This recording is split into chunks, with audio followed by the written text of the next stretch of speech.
یہ پاک سید عالم صلی اللہ علیہ وسلم نے ہمیشہ قربانی فرمائی، ہمیشہ۔ آج تو حضور نے ایک فرمایا، اللہ ہم سب کو حج کی توفیق عطا فرمائے اور بار بار حج کی توفیق دے۔ صحابہ نے 40 حج فرمائے ہیں، 50 حج فرمائے، حضرت فضیل بن عیاض نے 60 حج فرمائے۔ اللہ توفیق دے، قبول فرمائے اور اللہ سب کو بار بار وہ موقع نصیب فرمائے۔ تو نبی پاک صلی اللہ تعالی علیہ وسلم نے حج ایک فرمایا، قربانی حضور جس دن مدینے آئے اس وقت شروع فرمائی، اور ہر سال حضور قربانی دیتے، ہر سال 2 جانور ذبح فرمائے۔ یا رسول اللہ صلی اللہ تعالی علیہ وسلم 2 کا کیا مقصد فرمایا؟ ایک میری طرف سے، ایک میری غریب امت کی طرف سے۔ یا رسول اللہ صلی اللہ علیہ وسلم کس طرف سے فرمایا؟ ایک میری طرف سے، ایک میری امت کی طرف سے۔ کبھی فرمایا ایک میری طرف سے، ایک میرے اہل بیت اور میری امت کی طرف سے۔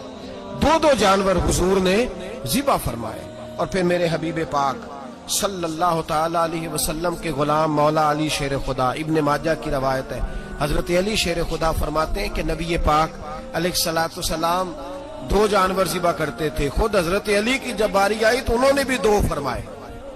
تو صحابہ نے پوچھا کہ علی 2 کیوں؟ 2 کس لیے؟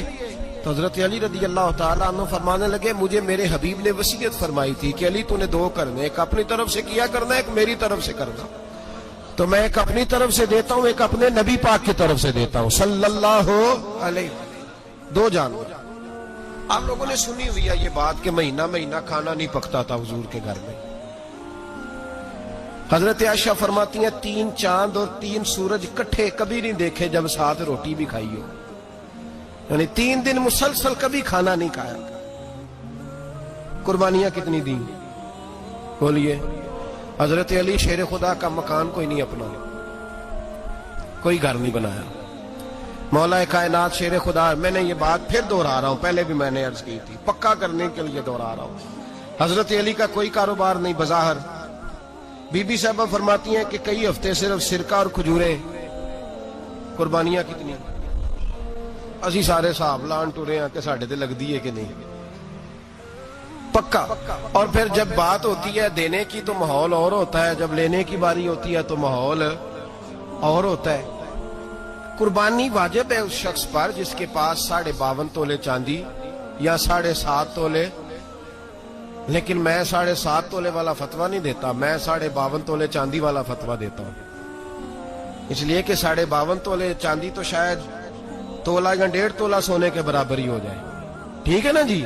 تو 7.5 تولے سونا 50-60 ہزار روپیہ جس آدمی کے اکاؤنٹ میں موجود ہے وہ قربانی کرے۔ بلکہ امام شافعی رحمۃ اللہ علیہ فرمایا کرتے تھے جس نے 3 کمروں کو تالا لگایا ہوا ہے وہ 3 کمرے فارغ ہیں، اس کے کسی کام کے نہیں، ان کی قیمت کا حساب لگائے۔ اور چھت پہ سٹور بنا دیا ہے، کوئی مطلب نہیں اس کا، اور جو ویسے رکھی ہوئے ہیں کوئی معنی ہی نہیں کمرے کا، فرماتے تھے حساب لگائے، قربانی کرے۔ رب کریم کی بارگاہ میں دینے کا جب معاملہ آیا تو تو گول کر گیا کام۔ میرے رسول کائنات سرور عالم صلی اللہ علیہ وسلم کا جب اپنے لیے چیزیں استعمال کرنے کا ماحول ہے تو محبوب پاک علیہ الصلوۃ والسلام نے مہینہ روٹی نہیں پکائی۔ یہاں جو آدمی ہر جمعرات کو 4 کلو بکرے کا گوشت پکاتا ہے اور ہر تیسرے دن مرغی کا گوشت لاتا ہے، وہ قربانی کی باری آتی ہے تو کہتا ہے میرے پہ لگتی نہیں۔ وہ ٹھیک ہے ابا جی لے آئے، ابا جی کی طرف سے قربانی ہے، اس دفعہ ابا جی کی، اگلی دفعہ اماں جی کی، اس سے اگلی دفعہ دادی جی کی۔ او خدا کے بندو، جس آدمی کے پاس پیسے ہیں پہلے اپنی قربانی واجب ہے۔ میری بات کی سمجھ آ رہی ہے عزیزوں کو؟ جو آدمی صاحب استطاعت ہے پہلے کس کی قربانی کرے گا؟ وہ کمائی کرتا ہے، اس کے اپنے اکاؤنٹ میں تنخواہ آتی ہے، ابا جی کے اکاؤنٹ میں نہیں آتی۔ اس نے اپنا بینک بیلنس چوری بھی رکھا ہوا ابا جی سے۔ پہلے اپنی قربانی کرے، اگر اس کو شوق ہے، دل کرتا ہے تو ایک اور خریدے، پھر ابا جی کی طرف سے کرے۔ اگر اللہ نے توفیق دیا تو ایک اور خریدے، اماں جی کی طرف سے کرے، اور اگر اس کے دل کو اللہ ٹھنڈک عطا کرے، سکون کرے تو پھر اپنے رسول کی طرف سے بھی قربانی دے، پھر اپنے محبوب کی جانب سے بھی قربانی کرے۔ نبی پاک صلی اللہ تعالی علیہ وسلم نے ہر سال 2 قربانیاں دی، 10 سال، کل کتنی ہوگی 10 سالوں میں؟ بولیے۔ اور جب حضور حج کرنے گئے نبی پاک نے 63 اونٹ ذبح فرمائے،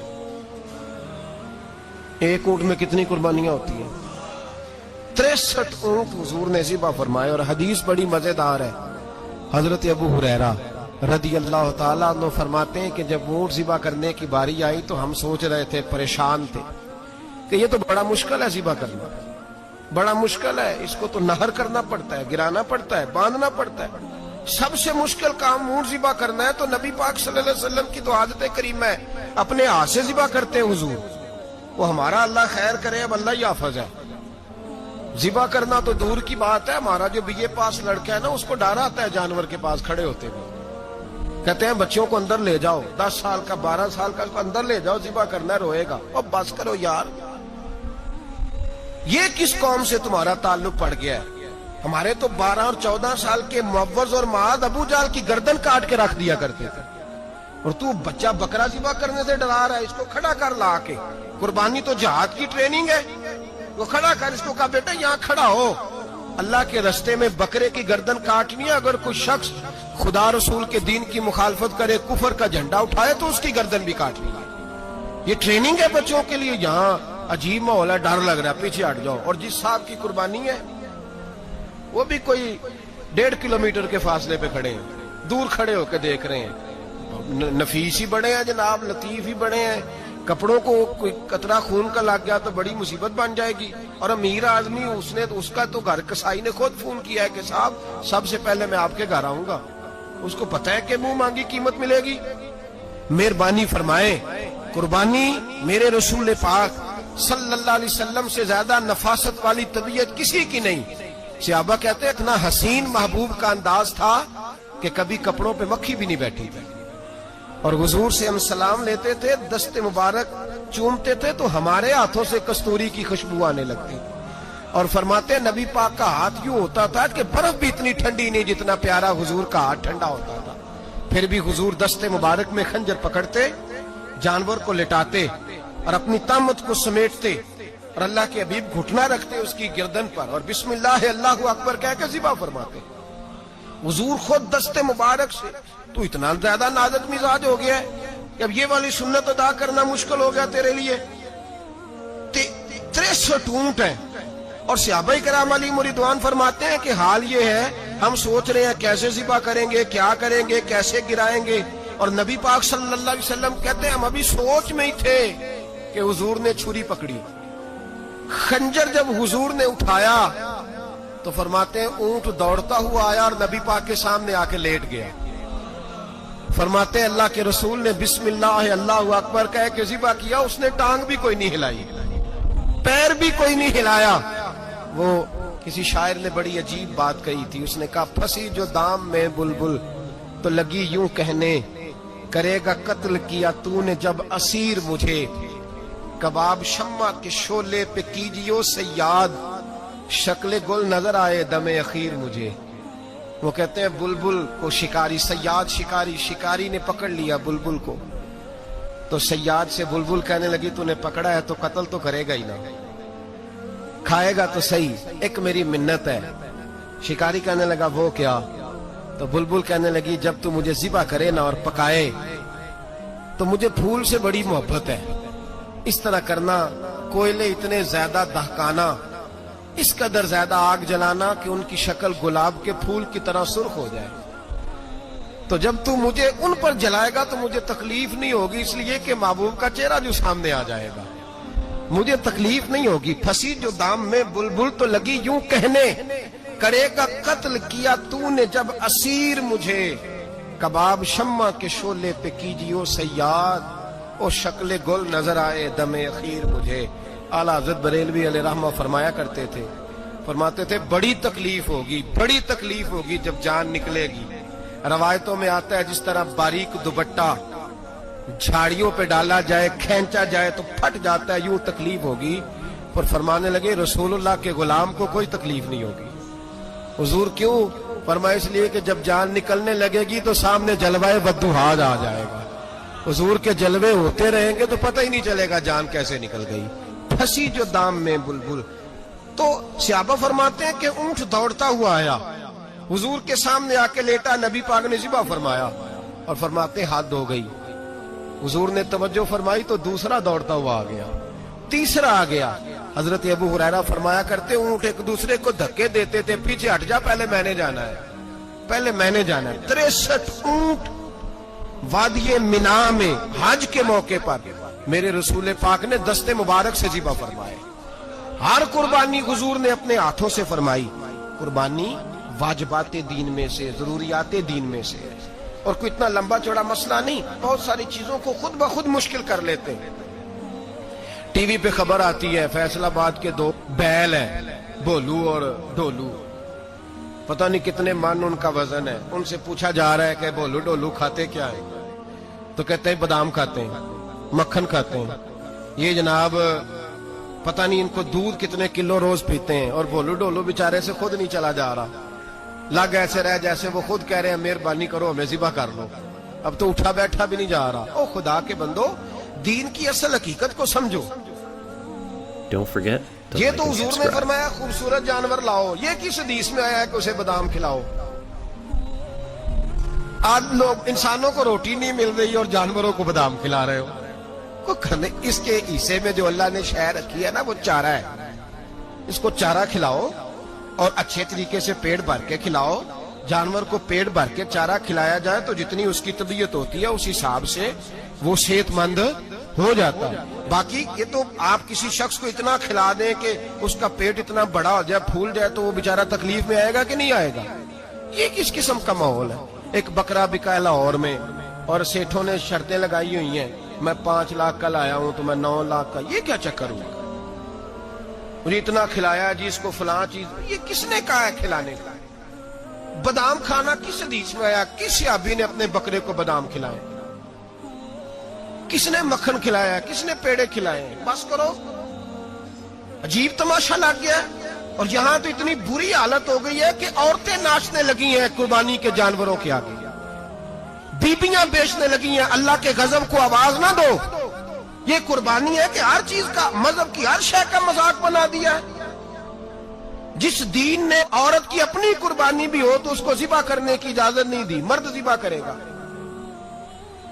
جو دین کہتا ہے کہ عورت ذبح نہیں کرے گی, وہ عورت بیچ سکتی ہے اللہ کے جانور. یہاں جس کا میں نے رمضان میں بھی کہا تھا, پھر بات دہراتا ہوں, سارا سال ناچتے گاتے ہیں, اور عید کا موقع آتا ہے تو 2-4 مولوی بٹھا کے وہ دین سکھانا شروع کر دیتے ہیں. کوئی پتہ ہی نہیں, کوئی خبر ہی نہیں. جس بوتل میں کل تک شراب بک رہی تھی اسی میں دودھ پلاؤ گے؟ جس برتن میں کل تک پیشاب تھا اس میں آج لوگوں کو شہد پلاؤ گے؟ بس کرو, یہ مذاق نہیں, یہ رسول اللہ کا دین ہے.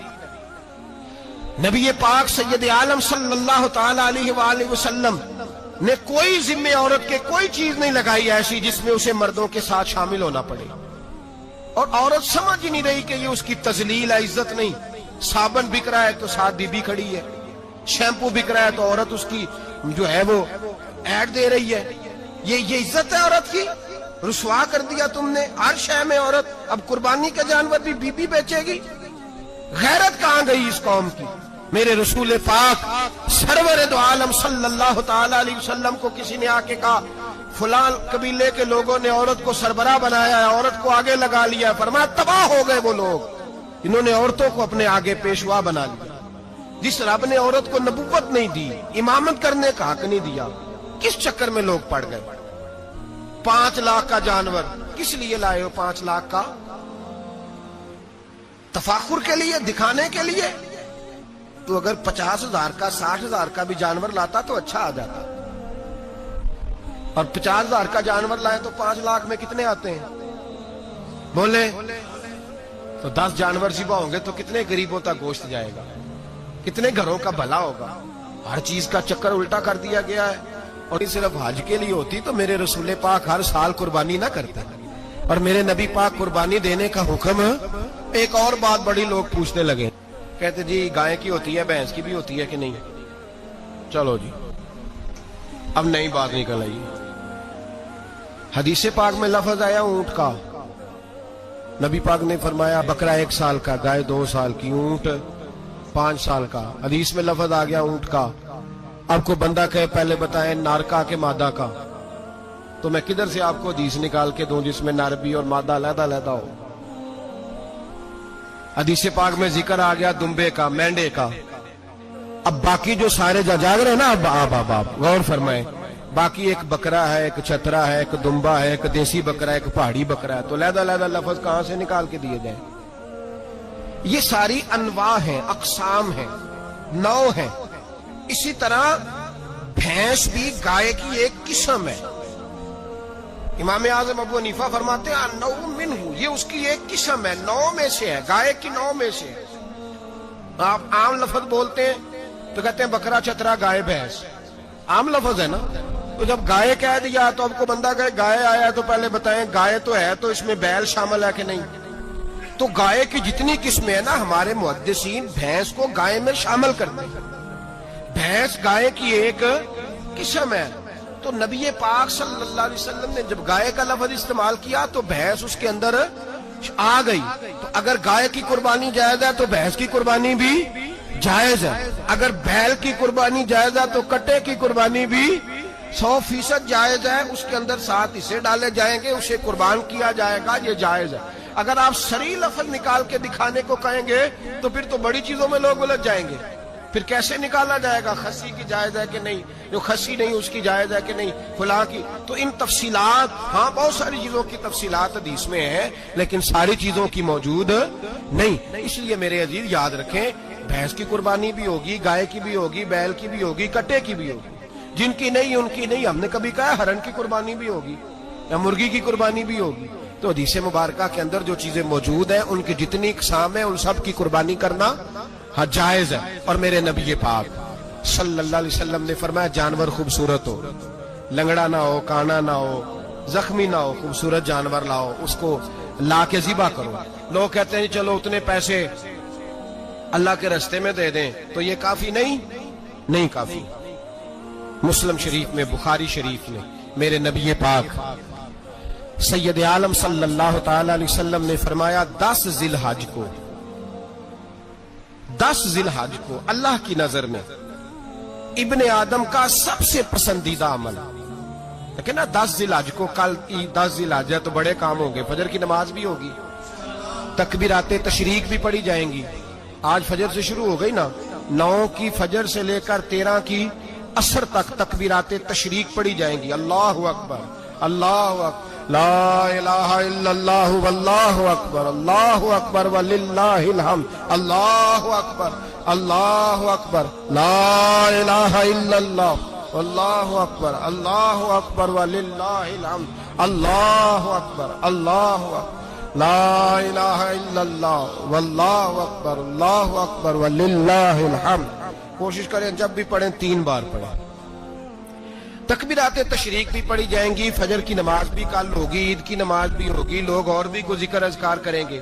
لیکن میرے نبی پاک صلی اللہ علیہ وسلم نے فرمایا 10 ذی الحج کو اللہ کو اپنے بندے کا جو کام سب سے زیادہ پسند ہے وہ یہ ہے کہ وہ اللہ کے راستے میں جانور کا خون بہائے. حالانکہ نمازیں بھی ہیں، اذکار بھی ہیں، تکبیرات بھی ہیں، سارا کچھ ہے، پر اللہ کو سب سے زیادہ کیا پسند ہے؟ جانور کو قربان کرنا. یہ اللہ کو بڑے خوبصورت لفظ نبی پاک علیہ السلام نے فرمایا قربانی کا جانور قیامت کے دن اپنے سینگوں اور کھروں سمیت آئے گا، اور جس نے قربانی کی ہوگی اس کی بخشش کروا کے اسے جنت میں لے کر جائے گا. تو فرمایا ابن آدم کا سب سے پسندیدہ عمل یہ، سب سے پسندیدہ، کہ وہ 10 ذی الحج کو قربانی کریں، کوشش کریں خود ذبح کریں اپنا جانور. یہ حضور کی سنت ہے. یہ نہ ہو سکے تو نبی پاک صلی اللہ علیہ وسلم نے اپنے ہاتھوں سے ذبح کرنے لگے حضرت فاطمہ کا جانور. تو فرمایا فاطمہ ادھر آ کے اس کے پاس کھڑی ہو جاؤ، میں تمہارا جانور ذبح کرنے لگا. اپنے جانور کے پاس کھڑے ہوں. میرے جو بھائی ذبح کرنے کا کام کرتے ہیں نا، قصاب ہم کہتے ہیں، سارے قصاب نہیں ہوتے، بہت سارے لوگ یہ سعادت حاصل کرتے ہیں اور بڑی نیکی کا کام کرتے ہیں. اللہ انہیں بڑی بہترین جزا عطا فرمائے گا، بڑا خیر کا کام کرتے ہیں. لیکن چونکہ رش ہوتا ہے ایسے لوگوں کے پاس، تھوڑی جلدی بھی ہوتی ہے. پہلی تو کوشش کریں تکبیر خود ڈالیں، یہ نہیں ہو سکتا تو قریب کھڑے ہوں. ہمارے ہاں ایک رواج یہ بھی ہے کہ 2 بندے ہاتھ رکھتے ہیں. ذبح وہ کر رہا ہوتا ہے تو جس کی قربانی ہوتی ہے اس کو کہتے ہیں تو بھی ساتھ ہاتھ رکھ. ہوتا ہے نا جی بہت ساری جگہوں. اب حکم یہ ہے شریعت اسلامیہ کا کہ جب جانور ذبح کریں گے تو پڑھیں گے بسم اللہ اللہ، بسم اللہ اللہ۔ ہاں نبی پاک صلی اللہ علیہ وسلم نے لمبی دعا پڑھی، صحابہ بھی لمبی دعا، انی وجہت وجہی للذی فطر السماوات والارض حنیفا وما انا من المشرکین، یہ بھی پڑھا۔ اور پھر میرے رسول پاک صلی اللہ علیہ وسلم نے یہ بھی کہا کہ اللہ میری طرف سے قبول فرما، میری امت میری اہل بیت کی طرف سے قبول فرما۔ صحابہ جب جانور ذبح کرنے لگتے پہلے یہ دعا پڑھتے، پھر کہتے اللہم تقبل منا کما تقبلت خلیل کا ابراہیم علیہ السلام وتقبلت حبیب کا محمد صلی اللہ علیہ وسلم، اے اللہ ہم سے بھی قبول فرما جیسے تو نے حضرت ابراہیم سے قبول فرمائی اور جیسے اپنے حبیب حضرت محمد صلی اللہ علیہ وسلم سے قبول۔ یہ ساری دعا پڑھیں، اور جب جانور ذبح کرنے لگے تو پھر پڑھیں بسم اللہ اللہ، بسم اللہ اللہ۔ اچھا دو آدمیوں نے ہاتھ رکھا ہوا ہے، دو آدمیوں، اب اگر ایک نے بھی نہ پڑھی بسم اللہ اللہ اکبر تو جانور حلال نہیں ہوگا، دونوں کو پڑھنا پڑے گا۔ یہ مسئلہ یاد رکھیں۔ ایک اور بات بھی بتانی ہے آپ کو، وہ بھی آپ نے یاد رکھنی ہے۔ قربانی کے بڑے جانور میں کتنے حصے ہوتے ہیں؟ 7۔ اب 7 حصوں میں 7 کی نیت قربانی کی ہونی چاہیے، 7 کی۔ 6 حصے ڈال گئے، جو چلے تھوڑے سے زیادہ امیر لوگ نہیں تھے، نارمل تھے، انہوں نے 6 حصے ڈال لیے۔ 7واں امیر آدمی تھا، اس کو جا کے کہا یار ایک حصہ نہیں مل رہا، تو چل تو نے تو 2-3 بکرے لیے ہوئے ہیں، تو بھی شامل ہو جا۔ اس نے پہلے تو کہا نہیں یار میں نے اب لے لیے، پھر جب اصرار کیا تو کہا چلو ٹھیک ہے بڑے گوشت کا قیمہ کرا لیں گے۔ تو اس طرح کرو، ڈال لو میرا بھی حصہ۔ اب 6 کی نیت قربانی کی، 7ویں کی گوشت کی، کسی کی بھی قربانی نہیں ہوگی، گئے سارے۔ اب اس کے لیے شرط کیا ہے کہ اس کو بھی آپ، اصل میں ہمیں مسائل نہیں آتے، نہ ہم سیکھتے ہیں نہ پتہ کرتے ہیں، پھر خرابی ہوتی ہے۔ اب اس سے کہیں کہ یار قربانی سے پہلے اپنی نیت کا اعادہ کر، اپنی نیت کا اعادہ کر، بتا کہ تیری نیت کیا ہے، اور اگر غلط ہے تو صحیح کر لے، تاکہ سب کی قربانی تو بتا۔ یہ جو تو رکھ رہا ہے قربانی، تو کس کی قربانی کر رہا ہے؟ دادا جی کے نام کی، ابا جی کے نام کی، اپنے پیر کے نام کی، استاد کے نام کی، یا رسول پاک صلی اللہ علیہ وسلم کے نام، نبی پاک کے نام کی؟ اس سے پوچھیں، اور جو وہ نیت بتائے اس نیت کی دعا ہوگی، اس کی طرف سے کہا جائے گا اے اللہ اس کی طرف سے اسے قبول۔ میری بات کی سمجھ آ رہی ہے میرے عزیزوں کو؟ اور اس ارادے کے ساتھ قربانی، اگر ایک کی بھی نیت خراب ہو گئی تو مسئلہ بگڑ گیا۔ اس لیے ان مسائل کو، اور نبی پاک کے نام کی جو قربانی ہوگی، سبحان اللہ۔ میں کرامات کا زیادہ قائل نہیں، ہم کرامات کے نہیں کیفیات کے قائل ہیں، کیفیات کی۔ اور دین ویسے بھی لفظوں کا نام نہیں، کیفیت کا نام ہے۔ میرے ایسا فرمایا کرتے تھے ہم کرامت سے زیادہ کیفیت کے قائل ہیں۔ اگر مرید ساری زندگی کرامتیں سناتا رہے اور کبھی اسے مدینے جانے کا شوق ہی پیدا نہ ہو، کبھی نبی پاک کے نام پہ آنسو نہ آئے، تو پھر کرامت کا فائدہ نہیں، کیفیت تو ملی نہیں اسے، ہم کیفیت۔ اسی طرح ہم نظرانے کے نہیں نظر آنے کے قائل ہیں۔ تو بھائی یہ یاد رکھ لیں، کیفیت کا نام دین ہے، نبی پاک کے نام کی قربانی۔ میں قائل تو نہیں کرامت کا، لیکن ایک بات میں نے اپنے ایک استادوں سے، ایک بزرگوں سے سنی ہے، میرا دل کرتا ہے وہ سنا دوں آپ کو۔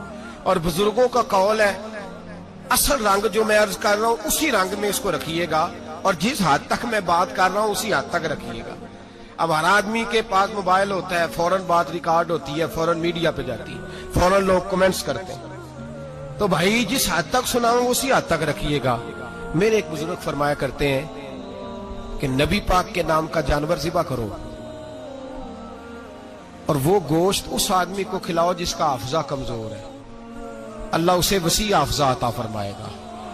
اور فرمایا کرتے کہ میرا تجربہ ہے، نبی پاک کے نام کا جانور ذبح کرو، اور جس آدمی سے کوئی گناہ نہیں نہ چھوٹتا، کسی گناہوں میں الجھ گیا ہے، اسے وہ والا گوشت کھلاؤ، اللہ اس کے دل میں نور پیدا فرمائے گا اور گناہ سے نفرت ہو جائے گی اسے، جو نبی پاک کے نام کا جانور ہو۔ تو ہم جو سیکھنے والے لوگ ہوتے ہیں، ہمارا دل کرتا ہے کہ چلو تھوڑا سا اپنی طرف سے بھی پوچھ لیں۔ تو میں نے کہا حضور اگر بیمار کو کھلا دیں تو فرمانے لگے کھلا دو، اللہ صحت دینے والا ہے، پر بیمار کے لیے دوائیاں بڑی ایجاد ہو گئی ہے، گناہگار کی دوائیاں نہیں ملتی، بیماروں کی دوائیاں بڑی ہیں۔